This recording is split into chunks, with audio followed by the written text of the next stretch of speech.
ఎన్నికల్లో గెలవాలంటే poll management కరెక్ట్‌గా చేయాలి. ఈ పోల్ మేనేజ్మెంట్ అనే పదం ఈ మధ్య కాలంలో బాగా మనకి ప్రచారంలోకి వచ్చింది. అంటే ప్రతి అంశంలోనూ తగిన జాగ్రత్తలు తీసుకోవాలి. ప్రధానమైంది మనం ఇంటింటికెళ్ళి ఓటర్లను కలవటం. 2 పార్టీలు గూడా ఇప్పుడు హోరాహోరీ పోరాటం ఉంది గనక ఏమాత్రం నిర్లక్ష్యం చేయకుండా ప్రతి ఓటర్‌ని కలిసి అభ్యర్థించింది. సెకండ్‌ది మేనిఫెస్టో. మేనిఫెస్టో విషయంలో జగన్మోహన్ రెడ్డి పాత మేనిఫెస్టోకే 1 లేదా 2 మార్పులు మాత్రమే చేసినట్టు కనిపిస్తుంది. పెన్షన్ కూడా పెంచినట్టు కాకుండా గతంలోనే ఉంది. తను ఎలాంటి నమ్మకాన్ని వ్యక్తం చేస్తున్నాడంటే నేను 5 సంవత్సరాల నుంచి ఇస్తున్నాను.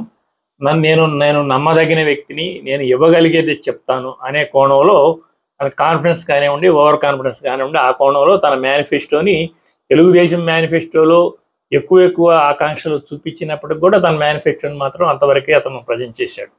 ఇదే తెలుగుదేశం మేనిఫెస్టో చాలా ఆకర్షణీయంగా బాగా చాలా పెద్ద హామీలు ఇస్తూ వచ్చింది. అంటే 3000 పెన్షన్ నుంచి 4000 పెంచడం, సిలిండర్లు ఉచితంగా ఇస్తానంటాం. సో ఇవన్నీ కూడా ప్రజలకు మంచి ఆకర్షణీయమని ఈ 2 మేనిఫెస్టోలతో ప్రజల దగ్గరికి వెళ్ళారు. అవి మేనిఫెస్టోల విషయంలో కూడా ప్రాబ్లం లేదు. తర్వాత ప్రతి ఓటర్ని పోలింగ్ చేయించుకోవటం. సో పోటీ హోరాహోరీగా ఉంది కనుక ప్రతి చోట అభ్యర్థులు కానీ కార్యకర్తలు కానీ చాలా అలర్ట్గా ఉన్నారు. ప్రతి పోలింగ్ స్టేషన్ దగ్గర కూడా తమకు ఎక్కడెక్కడ మన వాళ్ళ ఓట్లు ఉన్నాయో తెచ్చుకొని పోలింగ్ చేయించుకోవడంలో 2 పార్టీలు కూడా సక్సెస్ అయినాయే చెప్పాలి. ఇంకా చెప్పాలంటే పల్నాడులో కొంతమంది ఓటర్లని ఓటింగ్కి రానియకుండా టీడీపీ భయభ్రాంతులను చేసిందని చెప్పి వైసీపీ వాళ్ళు అంటున్నారు. అంటే ఈ రేంజ్కి పోల్ మేనేజ్మెంట్లో ఓట్లు వేయించుకునే విషయంలో చాలా శ్రద్ధ కనిపించారు. ఇతర రాష్ట్రాల నుంచి వచ్చే వాళ్ళకు కూడా ఇద్దరు తగిన సౌకర్యాలు కలిగించడం, వాళ్ళని పదే ఫోన్ చేసి రప్పించడం జరిగింది. వాళ్ళు కూడా ఉత్సాహంగా వచ్చి ఓట్లు వేశారు. ఇక లాస్ట్ది డబ్బులు పంచడం. ఈ డబ్బులు పంచడం విషయంలో మన తెలుగు రాష్ట్రాల్లో డబ్బులు పంచే విషయంలో బాగా ఓటర్లకు అలవాటైపోయి వాటి కోసం ఓటర్లు ఎదురు చూడటం, వీళ్ళు కూడా ఎందుకైనా మంచిది డబ్బు ఇచ్చేస్తే మనకు గ్యారంటీ ఉంటుంది కదా అనుకుని పార్టీలు కూడా నిర్లక్ష్యం చేయకుండా డబ్బులు పంచడం చేస్తున్నాయి.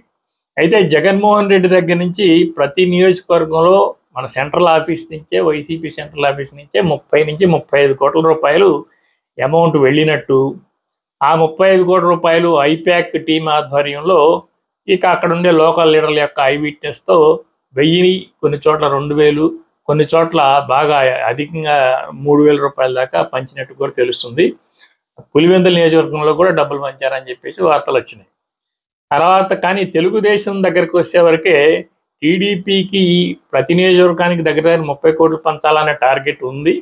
కానీ సెంట్రల్ ఆఫీస్ నుంచి 10 కోట్లు, ఎంపీ అభ్యర్థి నుంచి 10 కోట్లు, స్వయంగా ఎమ్మెల్యే అభ్యర్థి 10 కోట్లు, ఇట్లా 30 కోట్లు మొబలైజ్ చేసుకొని పంచాల్సిన పరిస్థితి. అక్కడ కొన్ని చోట్ల సెంట్రల్ ఆఫీస్ నుంచి 10 కోట్ల రూపాయలు వెళ్ళినప్పటికి కూడా కొన్ని చోట్ల ఎంపీ అభ్యర్థి బలంగా లేని చోట, ఎంపీ అభ్యర్థి బాగా ఉత్సాహంగా లేని చోట ఇవి కొన్ని చోట్ల జరగలేదని గ్రౌండ్ రిపోర్ట్ చెప్తుంది. ఉదాహరణ ఇప్పుడు మాగుంట శ్రీనివాసరెడ్డి ఒంగోలు, పెమ్మసాని చంద్రశేఖర్ గుంటూరు, లావు కృష్ణదేవరాయలు నర్సాపేట ఇలాంటి బాగా డబ్బున్న అభ్యర్థులు ఆటోమేటిక్గా వాళ్ళ దగ్గర నుంచి ఎమ్మెల్యే అభ్యర్థులకు వెళ్ళిపోయాయి. కానీ కొన్ని చోట్ల ఆ ఉదాహరణకి అసలు బీజేపీ పోటీ చేసిన చోట ఇలాంటిది బాగా వెనకబడిందని చెప్పాలి.